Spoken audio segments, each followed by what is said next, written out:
안녕하세요. 천국의 별과자입니다. 오늘의 제목은 그들은 어떻게 그리고 왜 여러분한테 다시 돌아오는지에 대해서 말씀드리겠습니다. 자, 한 가지 예를 들어 보이겠습니다. 많은 분들이 의사가 되고 싶어 하죠. 한국에서는 의사라는 직업이 가장 인기 있는 직업입니다.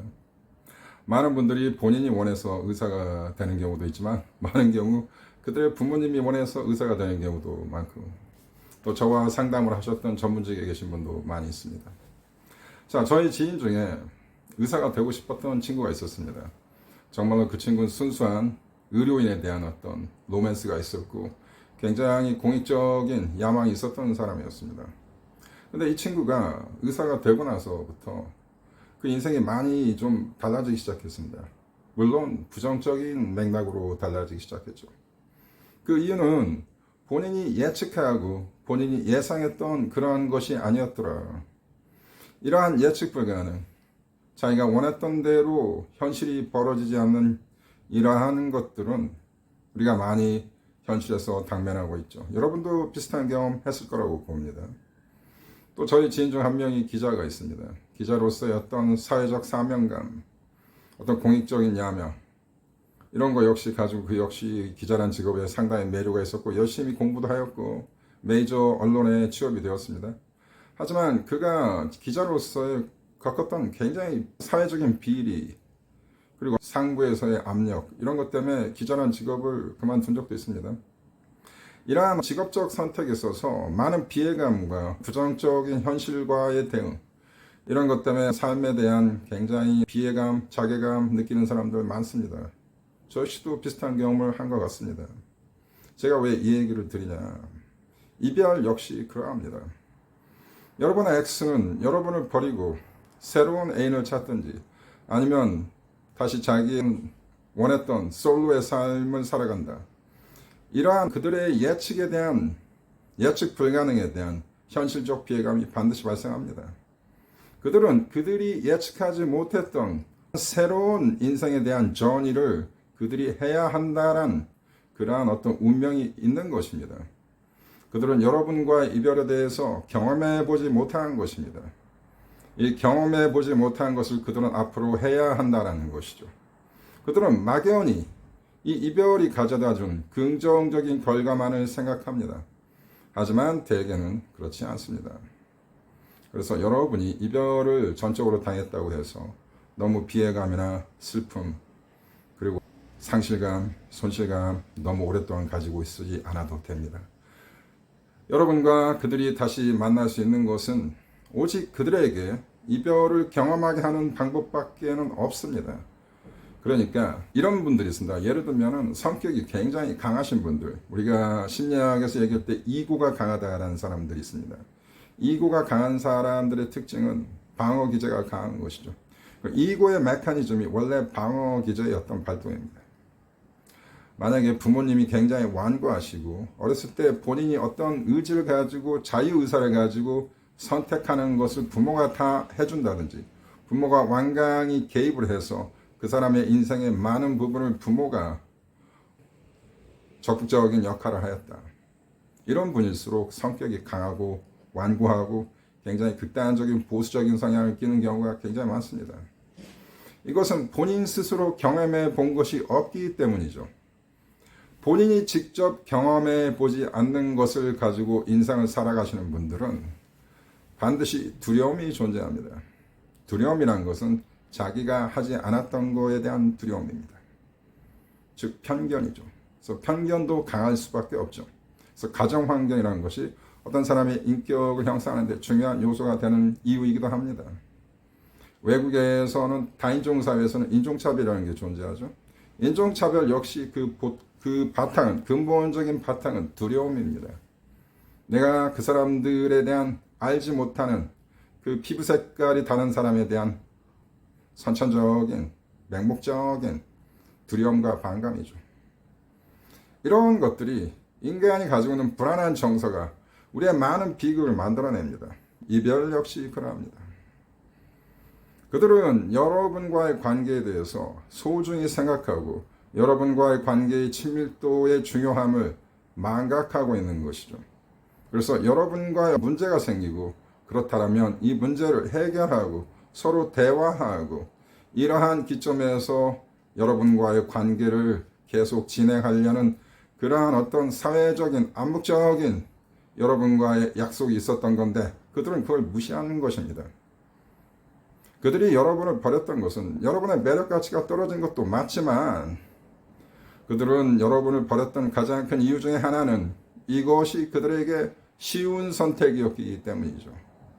쉬운 선택을 할수록 그 결과는 부정적인 결과를 맞는 것이 대부분입니다. 그래서 상대가 이별을 자주 얘기하였고 그들의 성격이 여러분이 생각한 것만큼 성숙하지 못하고 굉장히 즉흥적이고 단순하다라면 재회 가능성은 더욱 높다라고 볼 수 있습니다. 그러면 그들이 이렇게 유아기적인 행동을 하였다라면 여러분 여기에 대해서 어떻게 대처를 해야 하냐? 여러분 끝까지 본인이 한계에 다다를 만큼 본인의 한계의 최대량의 인내심을 발휘하여 성숙한 이별을 수용하셔야 합니다. 그것은 그들에게 이별을 주는 것이죠. 그들에게 그들이 선택했던 이 이별의 선택을 그리고 그에 대한 부정적인 결과를 그들이 스스로 경험하게 만드셔야 합니다. 그래서 우리는 그들에게 연락을 해서는 안 되는 것이죠. 많은 분들이 이 질문을 저한테 끊임없이 합니다. 어제도 이 질문하신 분들이 있었죠. 이대로 노컨택이 계속 진행되다가 결국엔 나와의 관계가 완전히 파탄나는 것이 아니냐. 나에 대한 애정이 다 소멸되는 것이 아니냐. 이러한 말씀을 저한테 많이 질문하십니다. 결과는 저의 대답은 언제나 그 반대입니다. 시간이 갈수록 여러분의 가치는 상승합니다. 나를 버린 X는 일종의 심리 변화를 갖습니다. 가장 첫 번째 오는 단계는 안도의 스테이지죠. 그리고 많은 분들이 이걸 물어봅니다. 언제쯤 나한테 연락이 올까요? 그 안도의 스테이지는 얼마나 진행될까요? 제가요, 인간의 문제는 수학적인 문제가 아니기 때문에 어느 날 며칠 몇 시에 여러분한테 연락이 온다. 이렇게 제가 말씀드릴 수 없습니다. 앞으로 정확히 47일, 5시간 후에 나한테 연락이 온다. 이렇게 저도 말씀드리고 싶어요. 하지만 그렇게 할 수 없지 않습니까? 우리는 인간의 마음을 다루고 있습니다. 인간의 마음은 복잡합니다. 인간과 동물의 마음은 틀립니다. 우리는 형이상학적인 사고를 하는 사람들이기 때문에 훨씬 더 복잡합니다. 그렇기 때문에 인간의 마음은 복잡하기 때문에 그들의 이별이 실수일 확률이 매우 높다. 아까 얘기한 것처럼 많은 경우에 인간은 시행착오를 겪습니다. 그들의 이별 역시 시행착오를 겪을 확률이 매우 높습니다. 그래서 이별을 당했을 때는 노컨택을 하면서 반드시 이 점을 여러분이 분석하셔야 합니다. 과연 우리들의 관계는 어떠했는가? 과연 그들의 이 이별이라는 결정이 굉장히 성숙하고 오랜 시간에 걸쳐서 정말로 합리적이고 냉정하고 이성적으로 그들은 이별을 하였는지, 그들은 정말 내가 그들한테 적합한 상대가 아니어서 그들은 나한테 이별을 던진 것인지 많은 점을 여러분이 생각할 수 있다고 봅니다. 자, 이런 얘기도 제가 드리겠습니다. 여러분이 이렇게 노컨택을 잘 진행하다가 언젠가는 연락이 옵니다. 안 올 수도 있고 안 온다면 여러분이 연락을 할 수도 있죠. 아까 그 많은 분들이 저한테 질문하셨던 그 안도의 스테이지는 얼마나 지속되냐. 제가 수학적으로 잠깐 힌트를 드리겠습니다. 1년 이상 가진 않습니다. 어떤 사람은 6개월이 갈 수도 있고 어떤 사람은 8개월이 갈 수도 있고 어떤 사람은 2달, 한 달에 끝날 수도 있습니다. 하지만 저의 지금까지 상담의 결과를 보았을 때 대개 2, 3개월, 1, 2개월, 3개월 안에는 안도의 스테이지는 무너진다고 저는 봅니다. 그래서 여러분이 생각한 만큼 그렇게 오랫동안 여러분이 힘들게 기다릴 필요는 없다. 그래서 이 이별 후에 한 달, 2달, 3달 이 기간이 굉장히 크리티컬하다. 굉장히 중요한 기간입니다. 이 기간이 물론 힘듭니다. 하지만 이 기간을 잘 수용하시면 좋은 결과를 만들어낼 수 있다고 봅니다. 자, 그들한테 연락이 왔을 때입니다. 이 점에 대해서도 제가 많은 시간 할애해서 영상을 만들어 드렸습니다. 그들한테 연락이 왔을 때 절대 무시하시면 안 됩니다. 어떤 상담사가 이러한 조언을 여러분한테 했을 수가 있습니다. 많이 이러한 잘못된 조언을 합니다. 그들한테 연락이 왔을 때 씹어야 한다, 무시해야 한다. 이건 잘못된 조언입니다. 아주 잘못된 조언입니다. 확실히 잘못된 조언입니다.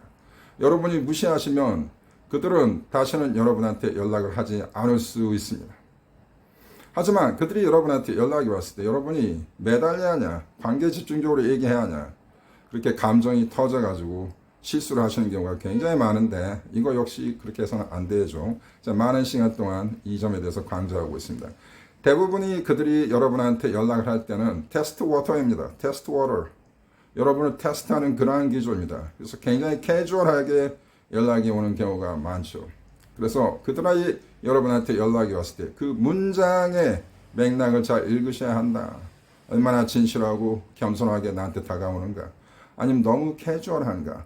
그리고 이별한 지 얼마 안 됐는데 바로 연락이 온다. 이런 것도 좋지 않습니다. 그리고 그들이 새로운 이성 파트너, 즉 리바운드가 있는데도 연락이 오는 경우도 조심하셔야 합니다. 많은 경우 리바운드, 여기서 삼각관계에 대해서 잠깐 제가 말씀을 드리자면 리바운드가 생겼거나 환승을 만든 후에도 여러분한테 연락이 오는 경우가 많습니다. 그리고 여러분한테 굉장히 로맨틱하고 관계 집중적인 얘기를 그쪽에서 먼저 하는 경우도 많고 여러분을 굉장히 혼란스럽게 하는 경우가 굉장히 많습니다. 이때 여러분이 화를 내거나 아니면 그들이 보내는 그러한 로맨틱한 발언에 여러분이 도취되어서 휘둘려서도 안 되죠. 이때 자기 자신을 지키는 중립적인 자세가 굉장히 중요합니다. 그들이 자주 연락을 한다면 한 번쯤은 밀어내셔야 합니다. 그래서 여러분의 독립성과 여러분의 가치를 올리는 그러한 대응이 굉장히 중요하다고 봅니다. 자, 오늘의 주제, 그들은 왜 여러분에게 돌아오는가에 대해서 다시 한번 말씀드렸습니다. 이게 리뷰가 될 수도 있고 처음 보시는 분도 계시겠죠. 그래서 핵심은 무엇이냐? 그들이 한 결정을 그들 스스로 경험하게 만들어 주어라. 그게 가장 빠르게 제외할 수 있는 방법입니다. 그들이 여러분한테 이별을 주었습니까? 여러분 역시 그들에게 이별을 주시기 바랍니다. 정공이었습니다. 감사합니다.